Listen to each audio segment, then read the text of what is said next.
Hello दोस्तों, कैसे हो आप सभी। आज मैं आपके लिए कहानी लेकर आई हूँ पति से दूर रहने की तड़प। आज देवयानी जी की खुशी का कोई ठिकाना नहीं था, क्योंकि आज उनका बेटा यश दूल्हा बनने जा रहा था और यश की छोटी बहन भी लहंगा चुनने में बहुत सुंदर लग रही थी। देवयानी जी ने भी बनारसी साड़ी और जुड़ाऊ शर्ट पहन रखा था और वे उसमें गजब ढा रही थी। उनके पति उनको देखकर बोले, क्या बात, तुम्हें देखकर तो कोई नहीं कह सकता तुम दूल्हे की माँ हो। सब यही सोचेंगे, बड़ी बहन हो। तो देवयानी जी शर्मा जाती हैं। इतनी देर में बारात निकलने का समय हो जाता है। उधर शिवानी भी सोलह श्रृंगार की अपने दूल्हे का इंतजार करने लग रही थी।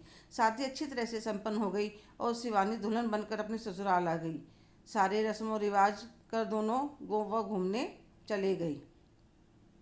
वापस आने पर देवयानी जी ने बहू पर सारी जिम्मेदारी डाल दी। वह अपनी पैकिंग कर रहा था, क्योंकि उसकी छुट्टियां खत्म हो गई थी। उसकी नौकरी चंडीगढ़ के ऑफिस में थी, जहां जाने के लिए कई घंटे लग जाते हैं। वह एक पीजी में रहता था। जैसे जैसे उसकी ट्रेन का समय हो रहा था, शिवानी की आंखें भर भर के आ रही थी। पर देवानी जी का आदेश था, कुछ महीने बहू हमारे पास रहेगी।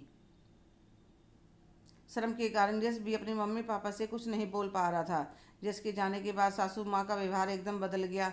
मेड को हटा दिया, कहने लगी उसे गांव जाना था। सुबह उठकर नाश्ता करके सत्संग में चली जाती। नंद रानी कहने लगी, मैं तो पार्लर का कोर्स करूंगी। वह भी सुबह खा पी कर चली जाती। ससुर जी अपनी दुकान पर चले जाते। घर में रह जाती अकेली शिवानी। उसे घर का काम करने की आदत तो थी, पर पूरे घर का काम अकेले उसने कभी नहीं किया था।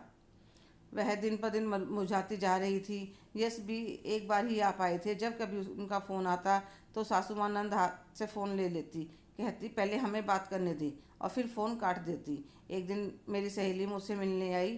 कहने लगी, यार क्या हालत बना रखी है। क्या करूं यार, मुझे काम से कोई परेशानी नहीं है, पर पति का साथ तो चाहिए। तो वह कहने लगी, तुम अपनी सासू माँ से कह दो मुझे अब तो अपने पति के पास जाना है, नहीं तो जब तक यह नहीं आते मैं मायके चली जाऊंगी। फिर सहेली चाय पीकर चली गई। शिवानी ने भी सोच लिया था, आज तो बात करनी ही पड़ेगी। रात को सबके खाना खाने के बाद वह देवयानी जी से कहती है, मम्मी जी मुझे इनके पास जाना है। तो देवयानी जी कहती हैं, मैंने कब मना की है, 2-4 महीने में भेज दूंगी।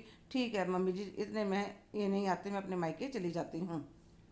ससुर जी कहने लगे, ठीक है बेटा, तुम पैकिंग कर लो, मैं टिकट बुक करवा देता हूँ। कमरे में देवयानी जी अपने पति के साथ लड़ाई करते हुए कहती हैं, पूरी उम्र हो गई घर में काम करते हुए, अब थोड़ा सा सुकून मिला था, आपसे वह भी नहीं देखा गया। तो उनके पति समझाते हैं, देखो कल को कोई हमारी बेटी के साथ ऐसा करे तो हमें कैसा लगेगा। अगले दिन वह शिवानी को ट्रेन में बिठा आते हैं। पति से मिलने की खुशी में शिवानी के चेहरे पर एक गुलाबी सी आभा आ जाती है। उसको कुछ घंटे का रास्ता बहुत लंबा महसूस होता है। चंडीगढ़ स्टेशन पर पहुंचने पर ट्रेन से बाहर देखते तो सामने यश उसका इंतजार करने लग रहा था। वह भागकर उनके सीने से लग जाती है। हेलो दोस्तों, कैसे हो आप सभी। आज की कहानी आपको कैसी लगी, कमेंट करके ज़रूर बताइएगा। अगर आप मेरे चैनल पर नए हैं तो लाइक, शेयर, सब्सक्राइब करना ना भूलें। धन्यवाद।